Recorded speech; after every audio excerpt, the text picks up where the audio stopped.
Dan tamatlah perbincangan ayat 340 sehingga 43. Sekarang ni kita pergi kepada al-fawaid. Beberapa faedah dari sudut pendidikan, dari sudut ilmiah yang kita nak kutip dalam ayat kita ini. Yang pertama, Allah Ta'ala sebut, innal ladzina yulhiduna fi ayatina, orang-orang yang menyeleweng dari jalan benar mengenai ayat-ayat kami. Apa dia menyeleweng ini? Kata di Ibnu Abbas, tulis ni baca. Qala Ibnu Abbas radhiyallahu anhuma. Ibnu Abbas ni terkenal dengan nama Habrul Ummah wa Turjumanul Quran. Ulama umat ini pernah pakar dalam bidang tafsir Quran. Ada orang kata dia ni taraf profesor. Tak ada profesor. Atas pada profesor lagi. Pakar dalam bidang tafsir Quran. Ibnu Abbas kata apa? Huwa an yudha'al kalam ala ghairi mawadhihi. Makna ilhad iaitulah orang yang meletakkan ayat Allah Ta'ala bukan pada tempat dia. Sebab itulah kita kena belajar tafsir, kena belajar sabab nuzul. Bukan ambil Quran ni pakai pasang tak tu kalu. Jangan. Mesti kena tepat. Maka dengan ini ayat ini menolak perbuatan orang-orang yang tafsir Quran mengikut selera dia, bukan mengikut kepahaman Al-Quran itu sendiri. Sebagaimana yang dibuat oleh golongan batiniyah. Golongan batiniyah ni, dia tafsir Quran ikut batin. Itu yang dipelik. Ada sebagai pengamal-pengamal ajaran-ajaran yang pelik-pelik ni, dia panggil batiniyah. Dia tu aku, aku tu dia, macam-macam dia punya. Akhir sekali dia tu Tuhan, Tuhan tu dia. Ramai? Wal ittihadiyah, al-hulul wal ittihadiyah. Tuhan duduk dalam poket dia, dan dia tu sama dengan wal malahidah, puak-puak mulhid, wa ghulatul mutasawwifah, orang-orang yang melampau daripada golongan-golongan ahli tasawuf yang melampau, yang duk mai dia tu Tuhan. Ni ada ni kumpulan ni. Telah ada senarai-senarai. Dia panggil kumpulan macam-macam. Di dalam, kalau tengok di majlis agama tu, dia ada senarai ajaran-ajaran sesat yang telah diwartakan. Ini dia panggil. Dan masalahnya hak sesat pun nak dibongkar balik jadi tak sesat. Ini macam-macam lah pengikut-pengikut ajaran sesat ni. Sebab itulah kerajaan kena peka. Jangan duk lok seorang dua buat kerja habis orang kata kerana seorang dua, kerana seekor kelubak kerbau bawa lumpur, habis satu kampung kotor. Kerana seorang berpaham macam ni, habis nak ubah warta-warta yang telah diputuskan oleh para pengkaji, para ulama Islam. Jangan main. Jadi tafsir Quran ni mesti tafsir mengikut apa yang ditafsirkan oleh ulama yang muktabar, yang ditafsirkan oleh Nabi sallallahu alaihi wasallam, oleh para sahabat, para tabi'in, ulama-ulama tafsir yang hebat, kemudian disambung oleh imam-imam yang besar dalam bidang tafsir yang muktabar. Banyak juga tafsir. Hak pelik-pelik pun ada. Kita kata jangan. Quran itu ditafsir mengikut cara dia. Ditafsir mengikut cara dia, tak boleh kita buat ikut say. Baik, faedah yang kedua. Afaman yulqa fin nari khairun amman ya'ti aminan yaumal qiyamah. Orang yang dicampak dari neraka baik ke orang yang aman damai dalam syurga baik? Kata di ulama, jawazul mufadalah. Boleh kita buat bandingan kebaikan walaupun tak sama. Boleh kita buat. Sebab apa? Ifhaman lil khasmi, semata-mata nak menjatuhkan kepahaman orang yang lawan kepada Quran, orang yang tak mau terima Quran. Kalau nak kira, bukan boleh, mana boleh banding syurga dengan neraka, tak boleh banding. Tapi dia panggil nak meruntuhkan hujah puak-puak yang menentang. Jadi boleh kita guna.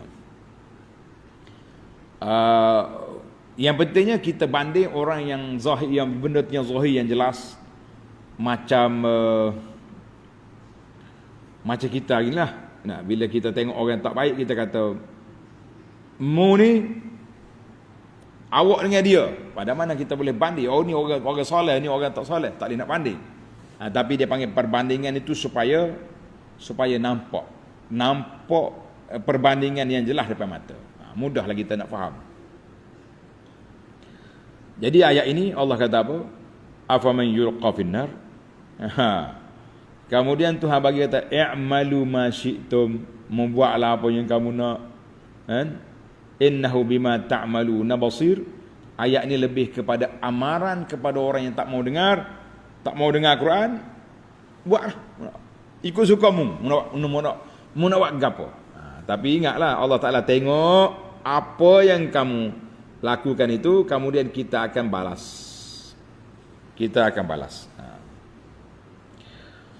Berapa dah tu? 2 kan? Sekarang ni kita pergi kepada yang ketiga. Allah Ta'ala perkenalkan Al-Quran, innahu la kitabun aziz. Quran aku ni kitab yang mulia, la ya'tihil batilu min baini yadayhi wala min khalfihi, yang tak boleh dirempuh masuk oleh sebarang bentuk penyelewengan, tak boleh nak masuk dalam Quran. Sebarang bentuk penyelewengan tak boleh kacau Quran. Ini kita kata ini adalah merupakan jaminan Allah Azza wa Jalla bahawa tak mungkin orang nak kena kepada Quran. Tadi saya bincang awal dah. Nak dari sudut mana? Dari sudut lughah, dari sudut fakta, dari sudut apa saja pun tak nak attack. Cuma berjayanya si kafir ni memisahkan orang daripada Quran, itu berjaya. Ini kita kena akui, mereka berjaya. Sekarang ni pula bila kita ajak orang balik kepada Quran, mari tadabbur Quran, sama-sama kita pula duk tanya. Tahu tanya? Duk perlimain, ajak orang baca Quran, ajak orang tadabbur Quran, nak baca pun tak erti. Tak pandai baca, kita belajarlah. Tapi biar dia dengar makna Quran ni begini, maksud Quran ni begini, itulah yang kita kata yang besar. Kerana itu dalam ayat tanda ni pelajar. Suratul Hijri ayat 9. Allah kata apa? Inna nahnu nazzalna az-zikra wa inna lahu lahafizun. Kami turun Quran, kami jaga Quran. Samalah dengan ayat ni. La ya'til batilu.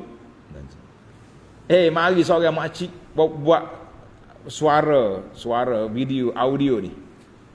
Dia kata, tuan-tuan kalau nak baca Quran, baca ayat ni. Inna nahnu nazzalna az-zikra wa inna lahu lahafizun. Kalau baca ayat ni, malaikat bermari, malaikat akan betul kalau kita salah baca Quran, ataupun malaikat tak ambil orang salah tu, tak angkat ke Tuhan. Dia pilih yang baik-baik je. Kita kata nak cakap tengok kiri kanan. Ada dalil ke macam ni? Itu bercanggah dengan ayat Quran yang Allah Taala kata iza qara'tal Quran fasta'iz billah. Bila baca Quran kita kena baca auzubillahi minasyaitanirrajim. Bukan baca ayat la yati apa ni inna nahnu nazzalna dzikra. Semua tu ayat Quran, tapi setiap tempat tu ada tempat dia. Jangan duduk pandai-pandai duduk reka benda. Tapi sibuk ni makcik-makcik ni. Duk hantar WhatsApp mari kita ni. Ustaz apa hukum ni? Betul ke tidak? Dia kalau benda pelik jadi selalu. Tama-tama sampai TikTok dia panggil ni. Mudah jadi TikTok ni. Bijak orang putih ni.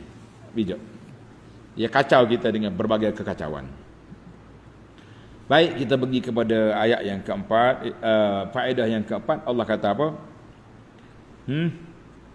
Dalam ayat tadi. Tanzilum min hakimin hamid. Ayat Quran ni mu kena yakin, mu kena percaya sebab dia turun daripada Allah yang bijaksana, lagi amat terpuji. Hakim bermakna hakim, pemutus. Mana tidak ada mana-mana manusia yang berhak untuk menggubal undang-undang hukum hakam.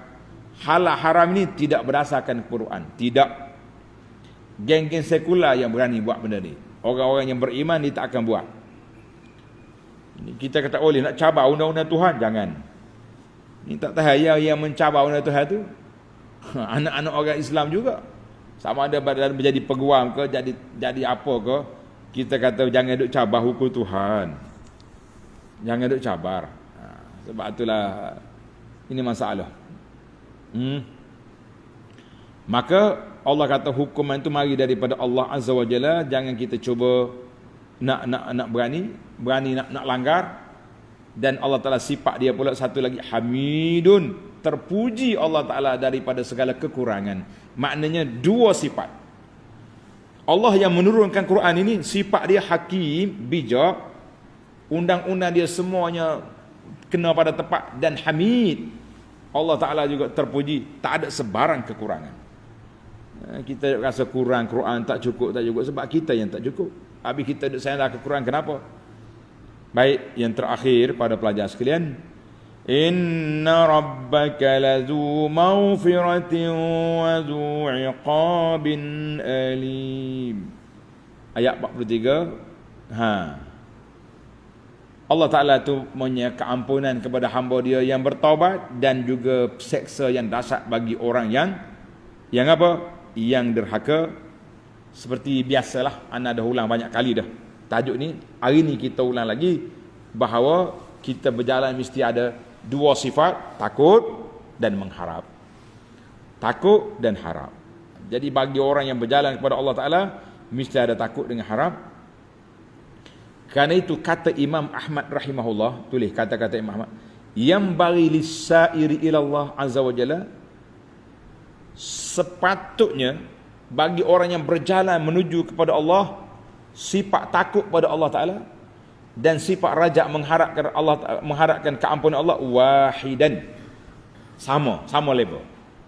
Kenapa awak diam tu? Takut nak buat maksiat. Kenapa awak semangat tu? Mengharapkan rahmat Allah Ta'ala.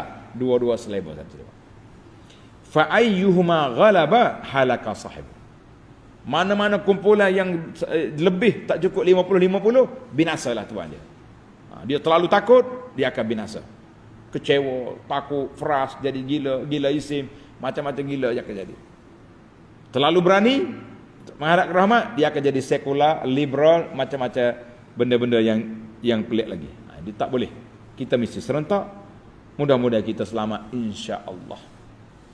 Baik para pelajar sekalian, kita akan sambung lagi ayat kita 44 dalam siri yang akan datang.